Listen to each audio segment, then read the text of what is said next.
નમસ્તે મિત્રો, હવે આપણે ધોરણ 12 ચેપ્ટર નંબર 5 માં આગળ વધીશું કે સોલેનોઇડ જે છે એને ગજિયા ચુંબકની સાથે સરખામણી કેવી રીતે કરી શકાય અથવા તો સોલેનોઇડ ગજિયા ચુંબકને સમતુલ્ય કેવી રીતે કહેવાય।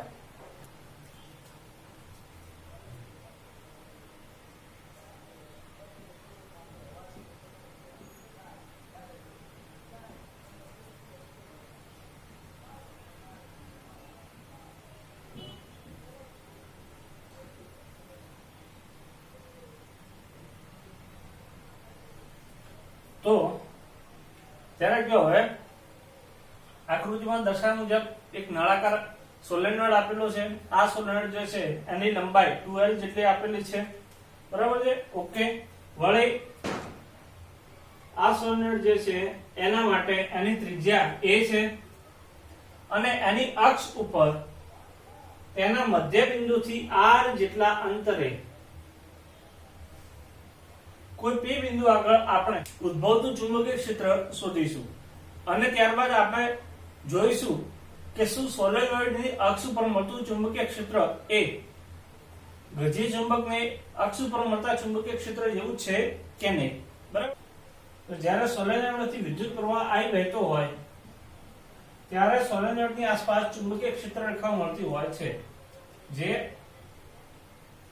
n એક ધ્રુવમાંથી બહાર નીકળી અને બીજા ધ્રુવથી અંદર હોય છે।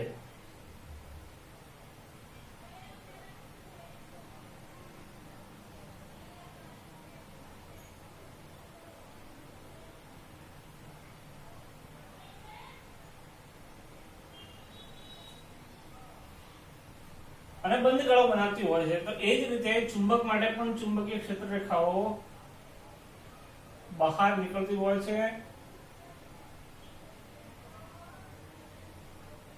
અને ચુંબકની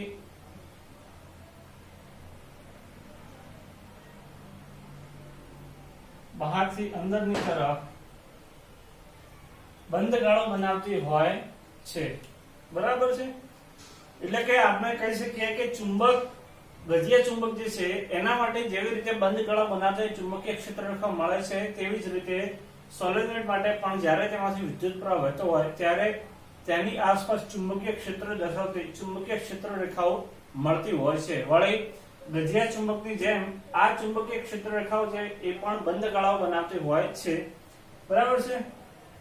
એટલે કે ચુંબકીય ક્ષેત્ર રેખાની બાબતમાં સોલેનોઇડ જે છે ગજિયા ચુંબકને સમતુલ્ય કહી શકાય, પરંતુ એના મૂલ્યની બાબતમાં શું કહેવું, તો હવે આગળ વધીશું। હવે આપણે જોઈએ કે ચેપ્ટર નંબર આકૃતિમાં દર્શાવ ફરીથી વખત ધ્યાન રાખજો। 12 લંબાઈનો એક સોલેનોઇડ છે જેના મધ્યથી x જેટલા અંતરે dx જાડાઈની કોઈ એક રિંગ લેવાની છે, જે આપણે જોઈ શકીએ છીએ કે આ જે છે એક રિંગ આપેલી છે આપણને।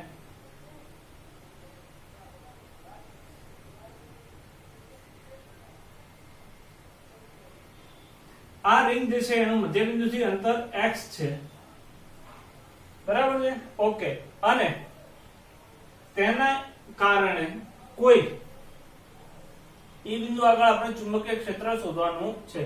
તો આપણે જાણીએ છીએ કે વિદ્યુત પ્રવાહ આધારિત લૂપના કારણે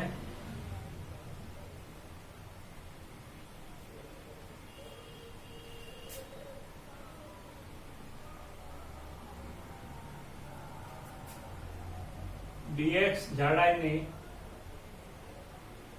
કોઈ એક રિંગને કારણે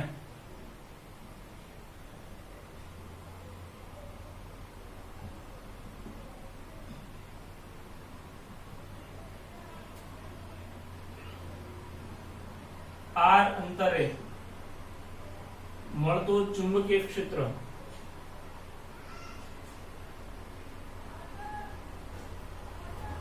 કેટલું થશે,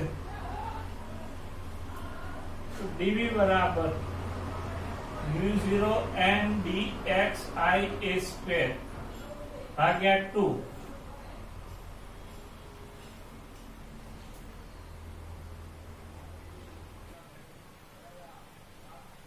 બરાબર છે। ઓકે, હવે આપણે જોઈએ છીએ કે છેદની અંદર આવતું આ પદ જે છે એ પદ માટે r ની કિંમત એ ખૂબ જ મોટી છે, જ્યાં આપણે લખી શકીએ કે r much much greater than x તથા r much much greater than a. બરોબર, તો આ શરતના આધારે x અને a ને અવગણતા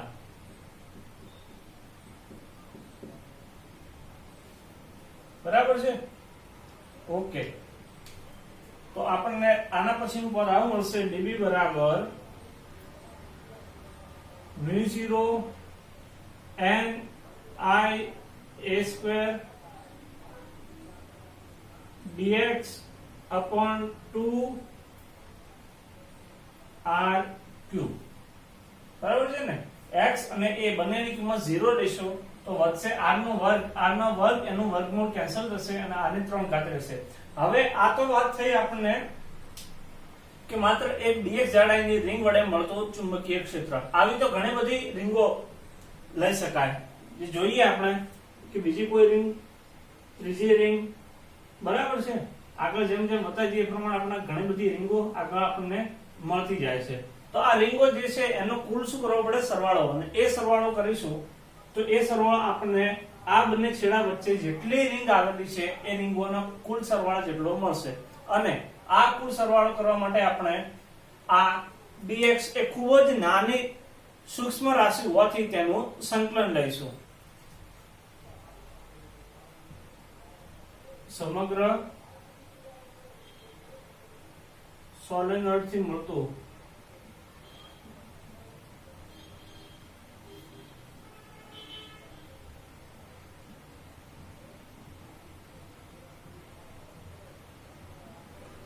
ચુંબકીય ક્ષેત્ર સંકલન db જે મળશે આપણને સંકલન mu0 n I a square into dx ભાગ્યા 2r cube. બરાબર છે. ઓકે, આ પદ આખે આખું અચળ છે. આપણે સરવાળો કરવાનો છે dx જેટલી જાડાઈ ધરાવતી તમામ રીંગોનો. તો જે આપણને આ રીતે લખી શકીએ mu0 n I a square ભાગ્યા 2r cube સંકલન dx. સંકલન dx જે છે આ પદ આપણને આપશે કુલ લંબાઈ, અને કુલ લંબાઈ આપણે જાણીએ છીએ કે થશે 2l જેટલી. બરાબર છે. તો 2π વડે ગુણાકાર કરતા તો એના પછીનું પદ આપણને મળશે આવી રીતે મળશે b બરાબર mu0 upon 2π into 4 છેદમાં 4π r ઘન. અંશની અંદર n અને આ સંકલન જે છે એની કિંમત મળશે 2l.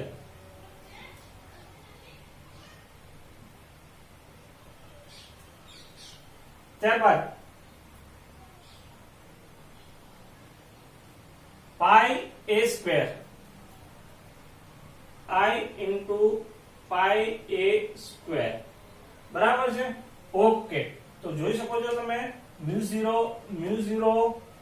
n સંકલન dx એની કિંમત મળશે 2l I a square pi અને બે જે છે એને આપણે હાલ પૂરતા ગોઠવી દઈએ. તો હવે આપણે જાણીએ છીએ કે આ જે છે પદ એ આપણને કુલ આટાની સંખ્યા આપશે, અને આ પદ જે છે I into pi a square એ આપણને આપશે ચુંબકીય ચાક માત્રા pi a square બરાબર a, અને n I a બરાબર ડાયપોલ મોમેન્ટ m. તો આપણે લખી શકીશું કે mu0 upon 4π n I a upon r cube into 2, અને જે છેલ્લે ni a બરાબર એમ લઈ લઈશું તો આપણને મળશે mu0 upon 4π 2m upon r cube. એટલે કે આપણે જે સમીકરણની વાત કરવાની હતી એ સમીકરણ મળી ગયું છે.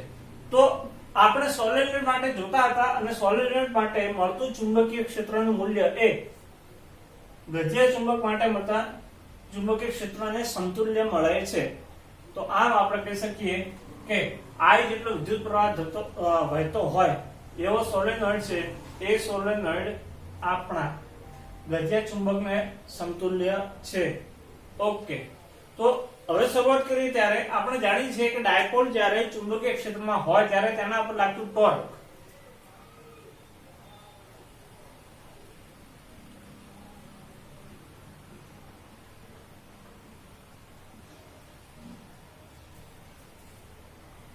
બરાબર mb sin θ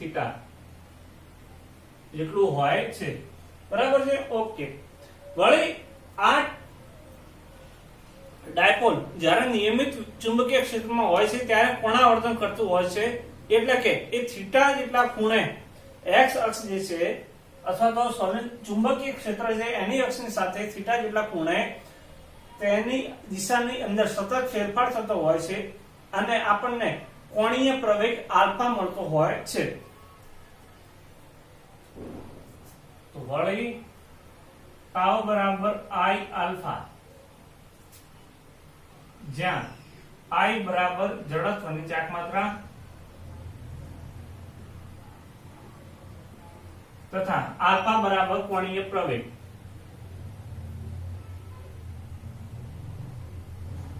જેની કિંમત d ઓમેગા બાય dt થાય. તો કિંમત મૂકી દઈએ. તાવ બરાબર I d omega by dt, સમીકરણ નંબર આને આપી દઈએ 2. હવે જોઈએ આપણે સમીકરણ નંબર 1 mb sin θ જે આપણને ટોર્કનું મૂલ્ય આપે છે, અને સમીકરણ નંબર 2 તાવ I d omega by dt જે આપણને ટોર્કનું મૂલ્ય આપે છે. તો બંને ટોર્કને સરખાઈ દઈએ.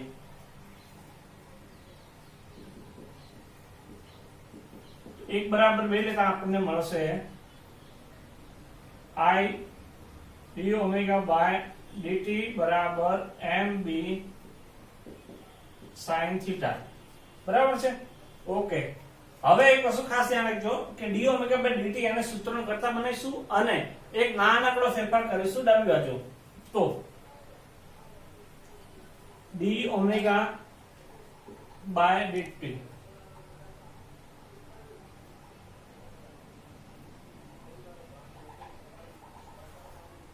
બરાબર mb sin θ upon I. બરાબર. ઓકે, હવે ખાસ ધ્યાન રાખજો કે ડાબી બાજુ સમીકરણ જે છે એની ઉપર નીચે d θ વડે ગુણાકાર અને ભાગાકાર કરી દઈશું. ગુણ્યા d θ ભાગ્યા d θ. તો પદ આખું કેન્સલ થઈ જશે ગાણિતિક રીતે. અને હવે છેદ જે છે અને સહેજ આગળ પાછા કરીએ તો આપણે આવી રીતે લખી શકીશું કે d θ ભાગ્યા d θ અને અંશની અંદર d omega dt.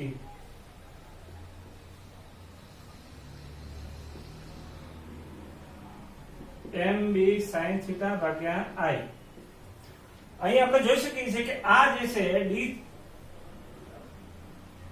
θ by dt બરોબર, જે આપણને કોણીય વેગનું મૂલ્ય આપશે. અહીંયા લખી દઈએ. વળી d θ બાય dt બરાબર ઓમેગા. તો અહીંયા લખી નાખીએ omega into d omega by d θ બરાબર mb sin θ upon I. બરાબર છે. ઓકે, તો હવે આગળ વધીશું. આપણે આગળ થીટાનો પદ એક બાજુ લઈશું અને સંકલન કરીશું.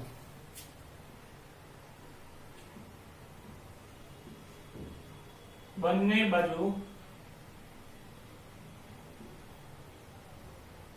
સંકલન લેતા બંને બાજુ સંકલન લેવાથી આપણને શું મળશે? ઓમેગા ઇન્ટુ ડી ઓમેગા બરાબર સંકલન mb sin θ into d theta upon I, બરાબર છે. ડી થીટા ને સામે બાજુ લઈ જઈએ. હવે કિંમત મૂકીએ લિમિટ,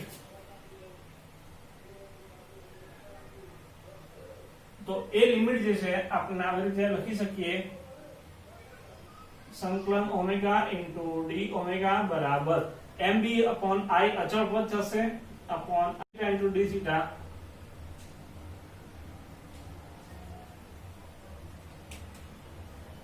લિમિટ લઈએ 0 થી ઓમેગા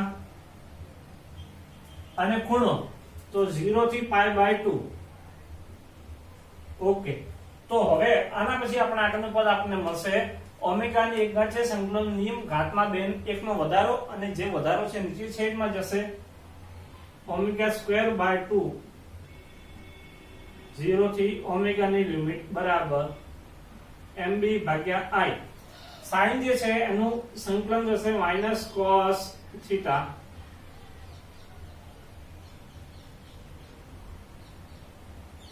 આની લિમિટ આવશે 0 થી પાઈ બાય 2.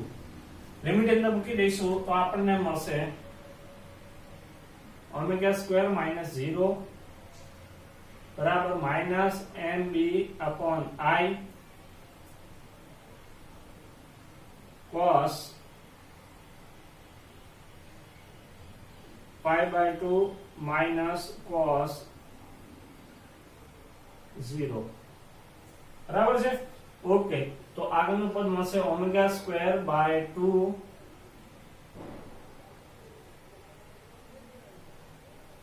બરાબર માઈનસ mb ભાગ્યા i cos પાઈ બાય 2 ની કિંમત આવશે 0 માઈનસ 1. જે માઈનસ માઈનસ નો ગુણાકાર કરીશું તો આપણને મળશે ઓમેગા સ્ક્વેર બરાબર 2mb ભાગ્યા i cos g, બરાબર છે. Okay, 2mb upon i. વળી ઓમેગા ની કિંમત જે છે આપણા જે ઓમેગા બરાબર 2π upon t લેતા,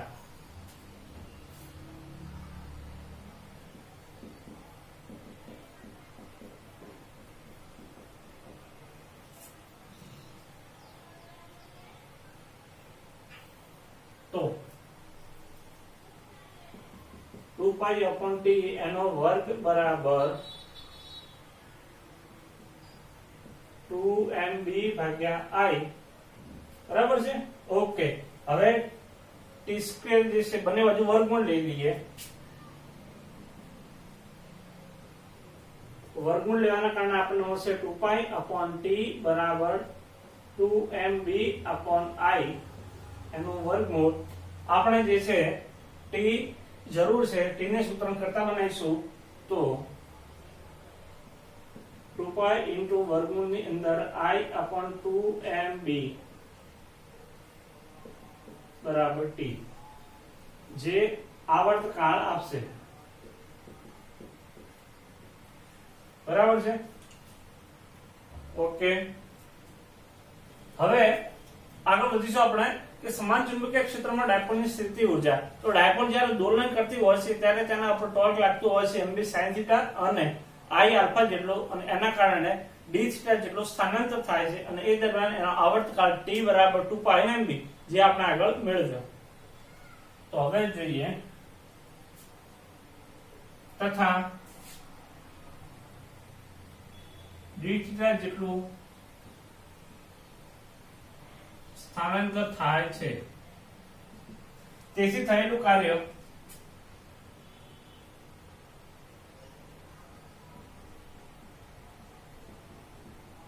તેની સ્થિતિ ઊર્જા સ્વરૂપે સંગ્રહ પામશે.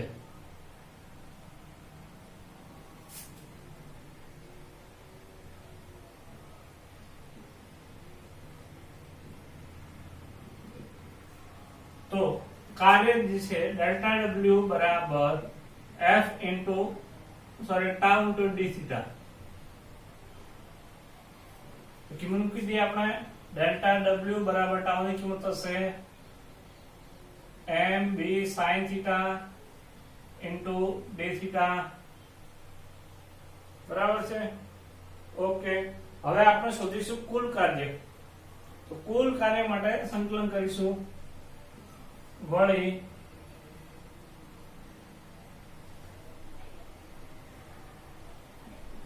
કુલ કાર્ય W બરાબર સંકલન ડેલ્ટા W લેતા તો આગળનું પદ આપણને કેવી રીતે મળશે ધ્યાન રાખજો સંકલન MB sin theta into theta MB sin નું સંકલન થશે minus cos theta એટલે કે આપણે કહી શકીએ minus MB cos theta અથવા સદિશ સ્વરૂપે લખવું હોય તો એને આપણે લખી શકીએ W બરાબર minus M સદિશ ડોટ B સદિશ બરાબર છે અને જેટલું કાર્ય થાય છે એ કાર્ય તેની સ્થિતિ ઊર્જા જેટલું હોય છે થયેલું કાર્ય તેની સ્થિતિ ઊર્જા એટલે આપણે કહી શકીએ કે આપણને સ્થિતિ ઊર્જા U બરાબર minus M dot minus B और MB cos theta minus बराबर છે ओके